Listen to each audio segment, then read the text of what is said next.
Pacific സമുദ്രത്തിൻ്റെ മധ്യഭാഗത്തായി സ്ഥിതി ചെയ്യുന്ന ഒരുപാട് നിഗൂഢതകളും വിചിത്രവുമായിട്ടുള്ള കാഴ്ചകളുമുള്ള ഒരു ദ്വീപിനെപ്പറ്റി നിങ്ങൾ കേട്ടിട്ടുണ്ടോ? യുനെസ്കോയുടെ ലോക പൈതൃക പട്ടികയിൽ സ്ഥാനം നേടിയിട്ടുള്ള ഈ പ്രദേശം ഇവിടെ കണ്ടെത്തിയ അത്ഭുത നിർമ്മിതികളാൽ ലോക പ്രശസ്തമാണ്. നമ്മൾ ഈ വീഡിയോയിലൂടെ സംസാരിക്കാൻ പോകുന്നത് ഈസ്റ്റർ ഐലൻഡ് എന്ന ദ്വീപിനെ പറ്റിയും അവിടെ കണ്ടെത്തിയ അത്ഭുത നിർമ്മിതികളെ പറ്റിയുമാണ്. ഇതുവരെ ഈ ചാനൽ സബ്സ്ക്രൈബ് ചെയ്യാത്തവരാണ് നിങ്ങളെങ്കിൽ ഉടൻ തന്നെ ഈ ചാനൽ സബ്സ്ക്രൈബ് ചെയ്യുക. അതോടൊപ്പം തന്നെ വരും വീഡിയോകൾക്കായി ബെൽ ബട്ടൺ കൂടി അമർത്തി ഈ ചാനലിനെ സപ്പോർട്ട് ചെയ്യുക. 1888 ചിലിയുടെ ഭാഗമാക്കപ്പെട്ട പോളിനേഷ്യൻ ദ്വീപാണ് ഈസ്റ്റർ ഐലൻഡ്. 1772 ഈ ദ്വീപിൽ കപ്പലിറങ്ങിയ ജോസ് അഫ്രോജീവിയൻ എന്ന സഞ്ചാരി ഇവിടെ കണ്ട കാഴ്ച അക്ഷരാർത്ഥത്തിൽ ഈ ലോകത്തെ തന്നെ അമ്പരപ്പിക്കുകയും ചിന്തിപ്പിക്കുകയും ചെയ്തു. പുരാതന കാലഘട്ടത്തിൽ റപനൂയി എന്ന പ്രത്യേക ഭാഗം സൃഷ്ടിച്ചെന്ന് കരുതുന്ന കല്ലിൽ കൊത്തുമണികൾ ചെയ്ത 857 പ്രതിമകളെയാണ് ആ ദ്വീപിൽ ആ നാവികന് കാണാൻ കഴിഞ്ഞത്. മിക്ക പ്രതിമകളും കടലിനോട് പ്രതിമുഖമായി നിൽക്കുകയും ചില പ്രതിമകൾ മാത്രം മണ്ണിൽ മുഖം കൊണ്ട് കിടക്കുകയും ചെയ്യുന്ന രൂപത്തിലാണ് അവിടെ കാണപ്പെട്ടത്. മുമ്പ് ഇവിടെ ജീവിച്ചിരുന്ന പ്രാചീന ഗോത്ര വിഭാഗക്കാരായിരിക്കാം ഈ പ്രതിമകൾ നിർമ്മിച്ചതെന്ന് കരുതിയിരുന്നെങ്കിലും പൂർണ്ണമായ വ്യക്തത വന്നത് പുരാവസ്തു ഗവേഷണത്തിൻ്റെ ഭാഗമായി നടത്തിയ പരിശോധനയിലൂടെയാണ്. ഈസ്റ്റർ ഐലൻഡ് എന്ന ഈ ദ്വീപിൽ മുമ്പ് വസിച്ചിരുന്ന റപനൂയി വംശജരാണ് ഈ പ്രതിമകൾക്ക് രൂപം നൽകിയതെന്ന് ശാസ്ത്രീയമായ തെളിവുകളോടെ കണ്ടെത്തുകയും ചെയ്തു. AD 1200 മുതൽ 1600 കാലഘട്ടത്തിൽ ഇവിടെ ശക്തമായ മനുഷ്യവാസമുണ്ടായിരുന്നു. പ്രധാനമായും ദ്വീപിലെ വിഭവങ്ങളെ ആശ്രയിച്ചായിരുന്നു ആ ജനത ആ ദ്വീപിൽ കഴിഞ്ഞിരുന്നത്. എന്നാൽ കൃഷിക്കായി കാട് വെട്ടി നശിപ്പിച്ചതിലൂടെ ദ്വീപിൻ്റെ ഘടനയ്ക്ക് മാറ്റം വരികയും പിന്നീട് കൃഷി ചെയ്യാൻ യോഗ്യമല്ലാത്ത സ്ഥിതിയിൽ എത്തിച്ചേരുകയും ചെയ്തു. ഇത് അവിടുത്തെ മനുഷ്യജീവിതത്തെ സാരമായി ബാധിച്ചു.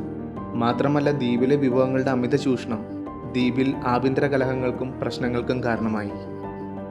ഇതുമൂലം ഈ ഗോത്രവിഭാഗത്തിൽപ്പെട്ട പലരും ഈ ദ്വീപ് വിട്ട് മറ്റിടങ്ങളിലേക്ക് കുടിയേറുകയും ദ്വീപിൽ മനുഷ്യവാസം തീരെ ഇല്ലാതാവുകയും ചെയ്തു. ഈ പ്രതിമകൾ നിർമ്മിച്ചതിലെ ദുരൂഹത ലോകത്തെ അത്ഭുതപ്പെടുത്തുന്ന ഒന്നാണ്. ടൺ കണക്കിന് ഭാരമുള്ള ഈ പ്രതിമകൾ എങ്ങനെ ഈ ദ്വീപുകാർ നിർമ്മിച്ചു? ഈ പ്രതിമകൾ ഉണ്ടാക്കുന്നതിന് വേണ്ട ഭാരമുള്ള കല്ലുകൾ ഇവർ എങ്ങനെ ഈ ദ്വീപിലേക്ക് കൊണ്ടുവന്നു? ഇതിൻ്റെ ഉത്തരം കണ്ടെത്താൻ ഗവേഷകർക്ക് വർഷങ്ങളുടെ പഠനം തന്നെ ആവശ്യമായി വന്നു.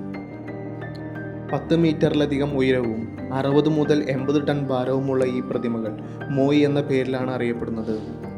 റപനൂയി വംശത്തിൽ മുമ്പ് ഈ ദ്വീപ് ഭരിച്ചിരുന്ന ഗോത്ര രാജാക്കന്മാരെ പ്രതിദാനം ചെയ്യാനാണ് അവർ ഈ പ്രതിമകൾ നിർമ്മിച്ചതെന്ന് കരുതുന്നു. ഇതിലൂടെ ഗോത്ര തലവന്മാരുടെ ആത്മാക്കൾ ഈ പ്രതിമയിൽ കുടിയിരിക്കുമെന്ന വിശ്വാസമായിരുന്നു ഇത്തരം പ്രതിമകൾ ഉണ്ടാക്കാൻ അവരെ പ്രേരിപ്പിച്ചത്. ദ്വീപിൻ്റെ മറ്റൊരു ഭാഗത്ത് അഗ്നിപർവ്വത സ്ഫോടനത്തിൻ്റെ ഫലമായി ഉണ്ടായ ഉരുക്കുപാറകൾ കൊത്തിയെടുത്താണ് അവർ പ്രതിമകൾ നിർമ്മിച്ചിരുന്നത്. അനേകം പഠനങ്ങൾക്കും ഗവേഷണങ്ങൾക്കും ശേഷം ശാസ്ത്രജ്ഞർ ഒരു നിഗമനത്തിലെത്തുകയും പ്രതിമകൾ നിർമ്മിച്ചത് റപനൂയി വംശജരാണെന്നും ഇതിനായി കല്ലുകൾ ദ്വീപിൻ്റെ മറ്റൊരു ഭാഗത്തു നിന്ന് വടം കെട്ടി ചലിപ്പിച്ചാണ് ഇവിടെ എത്തിച്ചതെന്നും കണ്ടെത്തുകയും ചെയ്തു. ലോഹ ഉപകരണങ്ങളോ ആയുധങ്ങളോ ഇല്ലാതെയാണ് ഈ പ്രതിമകൾ ദ്വീപുകാർ നിർമ്മിച്ചത്. അത് എങ്ങനെ ചെയ്തുവെന്ന് ഇന്നും ഒരു രഹസ്യമായി നിലനിൽക്കുന്നു. അന്യഗ്രഹ ജീവികളായിരിക്കാം ഈ പ്രതിമകൾ നിർമ്മിച്ചതെന്നുള്ള ഊഹാപോഹങ്ങളും ഈ ദ്വീപിനെ പറ്റി പറയുന്നുണ്ടെങ്കിലും ശാസ്ത്രീയമായ ഒരു തെളിവുകളും ഇതുവരെ കണ്ടെത്താൻ കഴിഞ്ഞിട്ടില്ല. ഈ ദ്വീപ് കണ്ടെത്തിയ ജേക്കബ് റൊജീവിയൻ എന്ന സഞ്ചാരി ഒരു ഈസ്റ്റർ ഞായറാഴ്ചയാണ് ഈ ദ്വീപിലെത്തിയത്. ആയതിനാൽ ഈ ദ്വീപിന് ഈസ്റ്റർ ഐലൻഡ് എന്ന പേര് നൽകപ്പെട്ടു.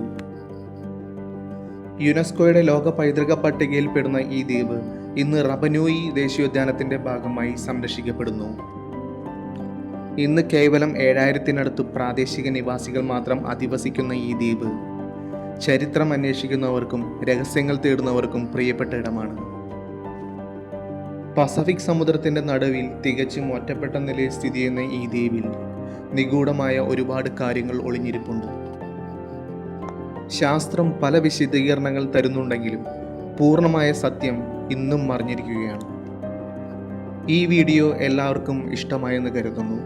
അടുത്ത വീഡിയോയുമായി വീണ്ടും കാണാം.